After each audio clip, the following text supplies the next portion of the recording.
retrouver pour une nouvelle vidéo. Aujourd'hui j'ai décidé de vous présenter en parallèle un livre et une série puisqu'ils portent le même nom, il s'agit du Marchand de Sable. Je commence par la duologie, le Marchand de Sable de Gaïa Alexia aux éditions Hugo Roman qui traite du marchand de sable en l'occurrence. Donc c'est une duologie fantastique qui était plutôt sympa, que j'ai lu début août. C'est pas un coup de cœur mais c'était très sympa. Le pitch, quel est-il ? On suit Nolanote, une jeune fille qui vit dans notre monde, qui suit des études, qui est étudiante, qui passe des examens et qui fait des cauchemars récurrents de plus en plus cauchemardesques, on va dire. Et dans ces cauchemars, elle voit un homme entouré de papillons rouge sang qui la pourchasse, qui veut s'en prendre à elle, qui a quelque chose contre elle. Voilà, donc ça devient de plus en plus angoissant.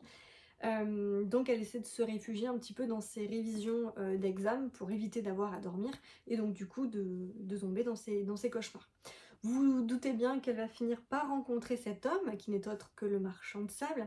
Dans le roman Le Marchand de Sable, c'est pas la légende classique qu'on peut connaître, ici c'est fondé sur la mythologie nordique, sur les dieux nordiques, donc ça peut un petit peu dérouter parce que moi j'avais plutôt Thor en tête, etc. On va le retrouver dans le roman, vous inquiétez pas, donc on retrouve tous les dieux un petit peu de la mythologie, mais le marchand de sable ici, sa légende est un petit peu détournée comme voilà, ayant une origine un petit peu sur la mythologie nordique. Voilà. J'ai beaucoup aimé le fait qu'il y ait une intrigue fantastique, voilà, on passe vraiment du monde réel au monde fantastique, donc j'ai adoré ça. Nola va le rencontrer en vrai, ce marchand de sable, elle va rencontrer l'homme de ses cauchemars, donc on se dit qu'est-ce qui va se passer ? Pourquoi est-ce qu'il lui en veut effectivement autant et quelle est la place de Nola dans toute cette intrigue, dans toute cette mythologie avec le marchand de sable. Voilà, je m'arrête là au niveau du pitch. Pourquoi j'ai aimé parce que c'est basé sur des légendes, la légende du marchand de sable, les dieux, etc. Si vous aimez la mythologie, tout ce qui est dieu, foncez, franchement c'est hyper bien développé. On retrouve les dieux classiques et c'est plutôt sympathique. J'ai aimé également parce qu'on passe du monde réel au monde fantastique et inversement, donc j'adore le lien entre les deux, on n'est pas uniquement dans le monde fantastique ou pas uniquement dans le monde réel, c'est pas du urban fantasy, donc j'ai adoré. La romance aussi est plutôt chouette, mais le bémol je le mettrai sur cette romance. Pourquoi ?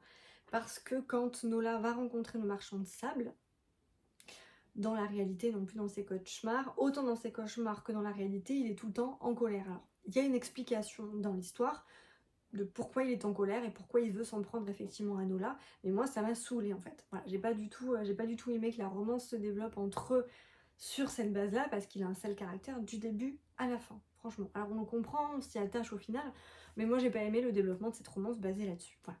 Il n'empêche que cette duologie était quand même très bien. J'ai lu le premier en 24 heures, j'ai enchaîné direct sur le deuxième. Donc franchement, je pense que ça témoigne du fait que j'ai quand même apprécié cette duologie fantastique, mais je ne pense pas que je les conserverai dans ma bibliothèque. Je pense que je vais les revendre sur mon Vinted d'ailleurs, que je vous mettrai en barre d'infos si ça vous intéresse, parce que c'était pas un coup de cœur. Voilà, donc je ne garde pas mes coups de cœur dans ma bibliothèque parce que j'ai pas beaucoup de place. donc voilà, donc franchement si vous aimez le fantastique, le marchand de sable, la mythologie, voilà une héroïne qui est badass, qui va découvrir un petit peu ses origines qui lui sont inconnues. Je dis ça, je dis rien. Bah, franchement foncez parce que j'ai passé un très bon moment pendant les vacances. J'ai enchaîné cette saga du marchand de sable début août par une autre saga, mais cette fois-ci sur Netflix. Si vous n'avez pas vu passer sur Netflix la série The Sandman, c'est que franchement vous n'avez pas ouvert du tout Netflix, parce qu'elle était plutôt bien classée. Donc là ça parle là aussi du marchand de sable, hein, du dieu des rêves. C'est l'adaptation du roman graphique de Neil Gaiman et franchement c'est une série qui a été plutôt bien critiquée, les avis sont assez positifs, je sais plus combien elle s'est classée sur Netflix mais c'était plutôt top. Le pitch quel est-il ? C'est un petit peu la même chose, je vais vous mettre la photo ici ou ici. On suit Morpheus dans cette première saison de 11 épisodes, Morpheus qui est le marchand de sable, The Sandman, le dieu des rêves, qui va être enfermé pendant un siècle environ par un groupe occulte dans une cage. Ce groupe occulte voulait en réalité capturer le dieu de la mort, sauf erreur, et en réalité ils ont capturé le marchand de sable.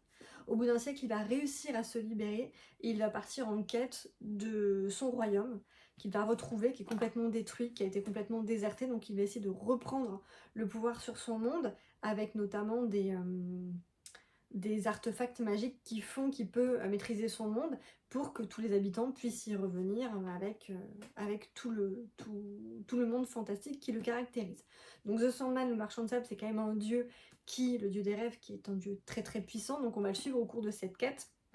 On va voir effectivement ses autres frères et sœurs, les autres dieux. Donc on va avoir des épisodes où on voit un petit peu tous les autres dieux. Donc si vous aimez tout ce qui est mythologie, tout ce qui est dieu, foncez, franchement c'est top. On a un univers fantastique qui est très très riche, très très dense, hein. Il n'y a que de l'étrange, il n'y a que du fantastique. On croise Constantine, on croise Lucifer, franchement c'est top. Pour ceux qui sont fans de fantastique, foncez parce que c'est franchement c'est énorme là. Voilà. Alors pour ce qui est de l'adaptation du roman graphique, apparemment tout le monde s'accorde à dire que c'est une très très bonne adaptation qui est très très fidèle au roman graphique. Donc bon, voilà, je peux pas en dire plus, je l'ai pas lu. Mais je trouve que pour être amatrice de séries fantastiques, c'était franchement hyper bien développé. Les bémols, il y en a, mais il y en a très très peu finalement. Certains épisodes se développent de manière assez indépendante, on dirait un petit peu des arcs indépendants, c'est-à-dire que par exemple l'intrigue avec Constantine n'a pas abouti, on ne sait pas ce qu'il en est. Il y a aussi un épisode sur les chats, je crois, à la fin de la série, où il n'y a pas de conclusion, donc on ne sait pas trop pourquoi ça a été montré. Donc il y a certains épisodes qui apparaissent comme des arcs indépendants où il n'y a pas forcément de conclusion. Mais au-delà de ça, c'est quand même une série avec une suite, donc on voit une évolution. Voilà, il n'y a pas trop de... Il y a quand même quelques épisodes assez indépendants, on se demande qu'est-ce qu'il en est, pourquoi on n'a pas le fin mot de l'histoire, mais c'est pas très très grave pour apprécier et la classer en coup de cœur, parce que cette série est pour moi un coup de cœur, donc c'était vraiment top. L'autre bémol, et je vais prendre des pincettes parce qu'on le retrouve aussi sur internet, c'est que dès le premier épisode, je suis pourtant pas... j'ai pas l'esprit étriqué ni rien, mais il a fallu du premier épisode, toutes les 20 minutes, pendant tous les épisodes, jusqu'à la fin de la série, pour qu'on ait ce qu'on appelle le wokisme. Le wokisme, c'est quelque chose que je ne connaissais pas du tout avant, mais qu'on voit de plus en plus se développer dans les séries. C'est le fait d'avoir conscience de toutes les inégalités, quelles qu'elles soient, que ce soit les inégalités religieuses, ethniques, raciales et sexuelles. Voilà, donc toutes les 20 minutes par épisode dans The Sandman, vous avez ça qui est mis en avant et on en prend vraiment conscience. Voilà. Là où j'en ai le plus pris conscience, c'est que par exemple, il n'y a aucune romance homme-femme dans cette série. Enfin, sauf erreur, je n'en ai pas vu une seule, sauf que moi j'y suis particulièrement attachée, j'adore qu'il y ait des romances homme-homme, femme-femme, c'est pour moi indispensable, hein. Mais j'aurais aimé qu'il y ait une romance homme-femme aussi qui se développe pour que tout soit représenté. Donc ça c'est un des éléments qui est développé sur internet, pas forcément d'éléments négatifs, mais il faut en avoir conscience pour que quand vous regardiez, vous sachiez à quoi vous attendre, tout comme le fait qu'il y a des épisodes indépendants sur lesquels on n'a pas de conclusion. Si ça vous dérange, n'y allez pas. Voilà. Malgré ces deux petits points qui ressortent vraiment de la série, qui m'ont pas particulièrement gênée, sauf une petite romance homme-femme que j'aimerais bien voir se développer, pourquoi pas avec Morpheus.